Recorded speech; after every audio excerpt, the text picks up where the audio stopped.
Et salut les patients, j'espère que vous allez bien. Aujourd'hui, on se retrouve pour une petite vidéo de rééducation du conflit sous-acromial, la principale cause de douleur au niveau de l'épaule. J'ai pas mal de matériel avec moi. Pour la plupart des exercices, vous devriez arriver à faire sans ou on va pouvoir s'adapter un petit peu au cas par cas. On va commencer avec un exercice de renforcement au niveau cervical. On va venir s'allonger sur le côté. Hop, moi je vais prendre ça au cas où. Pour cet exercice, on va venir s'allonger vraiment sur notre épaule. Et le but du jeu, ça va être de faire tomber la tête comme ça, le plus bas possible. Vous devez ressentir un étirement en bas du mouvement et remonter et maintenir un petit peu la contraction quand vous êtes en haut. Je ne suis pas partisan forcément de dire que la colonne cervicale, c'est une région très sensible, qu'il faut y faire très attention. Je pense que comme à peu près tous les autres muscles du corps, ceux-là doivent être forts et doivent être mobiles. Si vous avez un petit peu peur, plutôt que de faire une série d'une vingtaine de répétitions, vous pouvez commencer par faire une série plutôt longue, une série d'une cinquantaine de répétitions uniquement avec le poids de votre tête. Et une fois que vous gagnerez en force, vous pourrez utiliser un lest de cheville que vous viendrez poser, comme je vais le faire pour l'exercice, pour donner un petit peu plus de résistance, pour mettre un petit peu plus de charge sur ce mouvement-là. Par contre, gardez vraiment en tête que le truc le plus important, c'est de faire un mouvement avec une grande amplitude. On veut vraiment chercher à aller le plus loin possible en bas et aller le plus loin possible en haut. Allez, on est parti pour notre première série. Je vais mettre mon lest sur la tête. Je suis pressé de voir ce que ça va donner au niveau esthétique sur la vidéo. Et on est parti. On descend le plus bas possible. On se met bien sur l'épaule, sinon ça va gêner l'amplitude du mouvement. Et on remonte. On descend, on fait un mouvement lent et bien maîtrisé. On veut vraiment être allongé sur notre épaule. L'épaule ne doit pas partir en avant. Sinon, la tête va toucher le sol un petit peu trop tôt. Allez, 5. On descend le plus bas possible. 6, on maintient un petit peu la contraction en haut. On descend. 7, on maintient la contraction. On maintient l'étirement en bas. 8.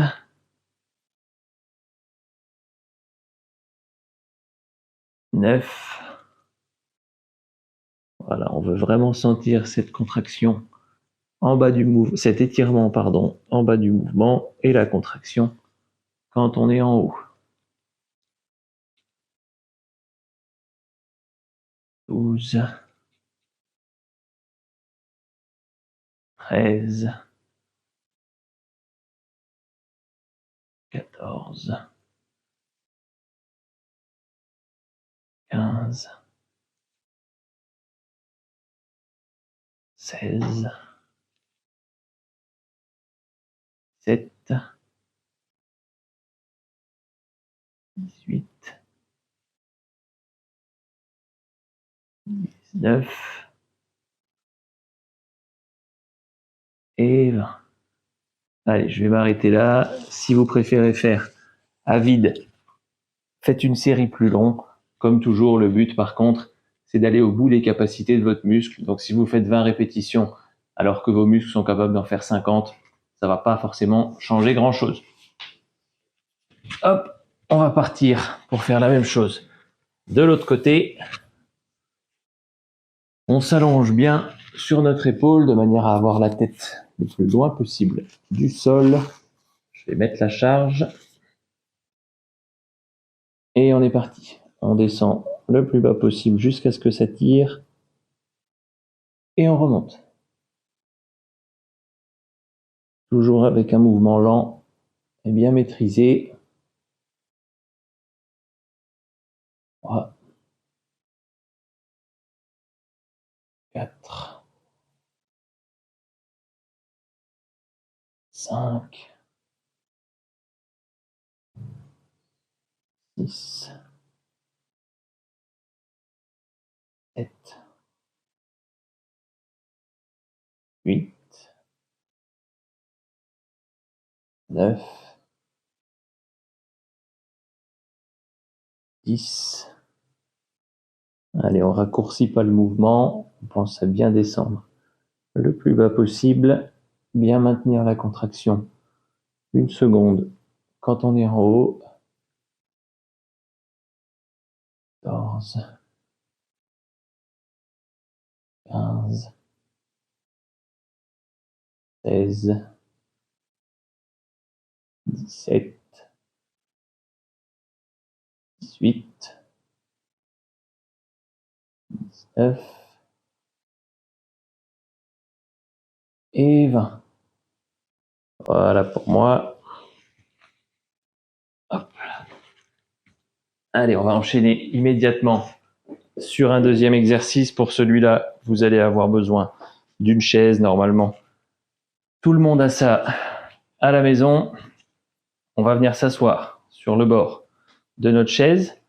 Les pieds sont bien écartés. Pour moi, ils sont en dehors du tapis. Et sans bouger le bassin, on est un petit peu penché vers l'avant. Le bassin ne doit pas bouger de tout l'exercice. On va venir rentrer le ventre, rentrer le menton et nous allonger, nous enrouler vers le bas. Et ensuite, sans mouvement brusque, on se relève en contractant bien au niveau de l'arrière du cou et on est reparti. Comme tout à l'heure, on fait un mouvement lent, bien contrôlé. On descend. 3,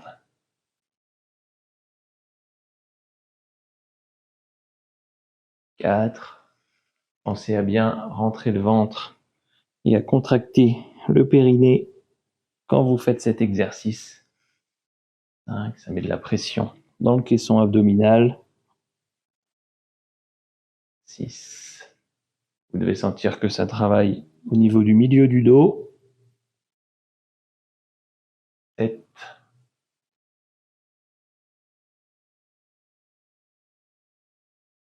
8.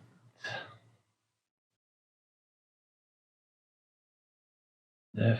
Si vous voulez mettre un petit peu plus d'amplitude au mouvement, vous pouvez tirer vos mains vers l'avant le plus loin possible. 12. Et encore une fois, on fait un mouvement lent, bien maîtrisé. 13. Et surtout sans à-coups. 14.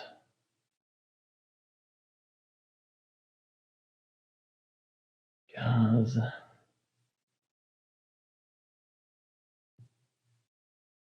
16.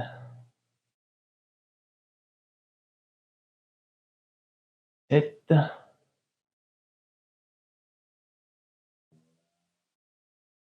8. On rentre bien le ventre. 19. On serre le périnée. Et 20. Allez, encore une fois, à vous de savoir adapter le nombre de répétitions et la charge. Notre cible, c'est une vingtaine de répétitions. Si vous arrivez à en faire plus que 25, c'est que la charge était un petit peu légère. Donc, que la prochaine fois que vous ferez ces exercices, il faudra l'augmenter un petit peu. Donc là, soit vous augmentez l'amplitude en amenant les mains un petit peu plus en avant, soit vous pouvez même prendre des poids assez légers, 1 ou 2 kilos, dans les mains pour donner plus de résistance, toujours sur un mouvement bien exécuté, un mouvement lent et bien maîtrisé. Allez, exercice numéro 3, on va venir travailler nos trapèzes. Donc, comme on l'a vu dans le conflit sous-acromial, c'est l'élévateur de la scapula qui est un petit peu enraidi, qui vient perturber les mouvements de notre omoplate. Et si on veut lutter contre ça, il faut faire des exercices où on va venir le faire chauffer et l'assouplir. Comme on l'a fait maintenant, il faut aussi venir renforcer les muscles qui ont la même fonction. Donc là, pour le coup, c'est le trapèze, celui qui permet d'avoir un coup de taureau. Comme ça, je vais utiliser des kettlebells. Si vous n'en avez pas à la maison, ce que vous pouvez faire, c'est prendre des gros sacs de course dans lesquels vous allez mettre des trucs lourds. Des bouteilles d'eau, de la farine, les livres que vous lisez jamais, n'importe quoi. Tant que c'est lourd, il faut quand même qu'il y ait au minimum 5-6 kilos de chaque côté. C'est un exercice, un mouvement avec un petit bras de levier. Donc, il faut que ça soit lourd. Hop. Allez, on va venir se placer comme ça. Les poids sont le long du corps. Et là, la technique d'exécution du mouvement est très importante. Comme toujours, j'ai envie de dire, on va venir lever les épaules vers le haut, mais surtout vers l'avant. On lève vers le haut et vers l'avant. Et un truc qui est très important, c'est que quand vous allez vers l'avant, c'est uniquement les épaules qui bougent. On n'arrondit pas le haut du dos. On fait ce mouvement-là, pas celui-là. Allez, on est parti. On part sur le côté, les épaules sont en bas et on monte et on tire vers l'avant. On redescend et on remonte. Imaginez que vous avez un fil qui est attaché en haut de votre tête et qui vous tire vers le plafond. C'est vraiment uniquement vos épaules qui doivent bouger.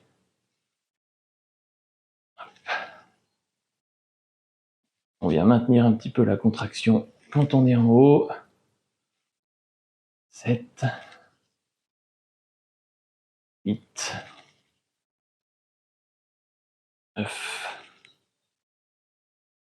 10. Même quand ça commence à fatiguer, on essaye de ne pas bouger au niveau de la colonne vertébrale. 12, 13, 14, 15, 16, 17, 18, 19 et 20. Allez, je m'arrête là. Comme toujours, à vous de savoir adapter votre charge. On part comme d'habitude sur une série d'une vingtaine de répétitions. Vous pouvez dépasser un petit peu. À partir du moment où vous dépassez les 25, c'est que la prochaine fois, il faut rajouter de la charge. On sait qu'on fait vraiment du renforcement musculaire jusqu'à une trentaine de répétitions. Après, c'est un petit peu plus compliqué, un petit peu plus difficile. Allez, on va partir sur un 4e exercice. Celui-là, je pense que vous le connaissez déjà, mais c'est pas certain que vous le fassiez bien. C'est simplement des pompes. Là, on va avoir plusieurs niveaux de difficulté en fonction de votre athléticité. Soit vous vous mettez contre une table ou contre un plan de travail pour avoir le corps à peu près à 45 degrés. Ça, c'est la version la plus facile. La deuxième version, ça va être de se mettre à genoux par terre, comme ça, avec les bras relativement écartés. Et on va venir descendre en amenant les coudes vers l'extérieur. Et la troisième version, vous la connaissez déjà, c'est la pompe standard où on se met sur les pieds. Là, on va venir modifier un petit peu le mouvement, l'idée étant que nos coudes vont devoir rester vers l'extérieur. On veut avoir les bras à peu près à 90 degrés par rapport à notre thorax et on va venir descendre le plus bas possible jusqu'à ce que la poitrine touche le sol et remonter. Et en remontant, on veut pousser les épaules en avant, comme ça. Donc on descend à 90 degrés le plus bas possible et on remonte et les épaules sont poussées en avant. On veut utiliser le mouvement qu'on vient de faire, les shrugs, et le reproduire sur la fin du mouvement, à savoir pousser les épaules en avant et vers le haut. Et quand on redescend, on laisse les épaules bien partir en arrière et quand on remonte, on inverse. Allez, on est parti. Si vous avez l'habitude de faire des pompes, là les mains vont être un petit peu plus écartées que d'habitude. On s'écarte largement plus que la largeur des épaules. On se met en charge. En haut du mouvement, les épaules sont bien poussées en avant et on descend. Les coudes sont le plus écartés possible. Et on fait un mouvement lent et contrôlé. On ne triche pas sur la fin de l'amplitude. Il faut vraiment descendre jusqu'en bas. Et on pense, en haut du mouvement, à reproduire le mouvement de l'exercice précédent.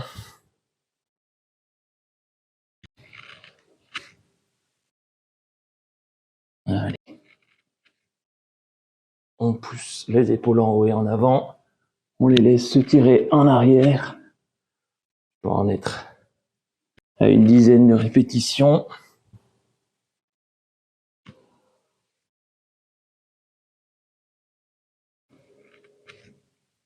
13, 14, 15, 16, 17, 18, 19 et 20. Allez, voilà. Si vous avez un doute, commencez par faire cet exercice de la manière la plus facile possible, à savoir contre une table ou contre un plan de travail. Et on va être bientôt parti pour notre dernier exercice. Encore un exercice pour la coiffe des rotateurs, je ne l'avais pas précisé, mais celui qu'on vient de faire, le but, c'est pas forcément de travailler vos pectoraux, c'était plus de travailler la partie antérieure, la partie qui est en avant de votre coiffe des rotateurs. Là, on va venir travailler la partie postérieure et supérieure de votre coiffe des rotateurs. Pour ça, on va venir s'allonger sur le côté avec un haltère. Si vous n'en avez pas, vous pouvez utiliser une bouteille d'eau ou n'importe quoi qui fasse 1 ou 2 kilos et qui tienne dans votre main. Et on va venir se placer comme ça. Et le mouvement, ça va être en poussant l'haltère le plus loin possible, de venir descendre à peu près à 45 degrés. Donc, on ne veut pas être ici, on ne veut pas être là, on veut être à peu près entre les deux. Et sans à-coups et sans faire toucher l'haltère en bas, on va remonter sur le côté. Allez, on est parti. On descend et on remonte. On pousse l'haltère le plus loin possible. On maîtrise bien la partie où le bras est à l'horizontale. 6, 7. On veut vraiment freiner le mouvement. 8. Lorsque le bras est proche du sol, c'est dans cette partie-là du mouvement que le muscle va le plus travailler. 10, 11. Et on veut aussi pousser notre épaule en avant, pousser notre main le plus loin possible. 13, 14, 15, 16. L'idée, c'est que ça va augmenter le bras de levier. 17. Et mieux travailler notre infraépineux principalement. 8, 19 et 20. Allez, super. On va passer à l'autre côté et on aura terminé pour aujourd'hui.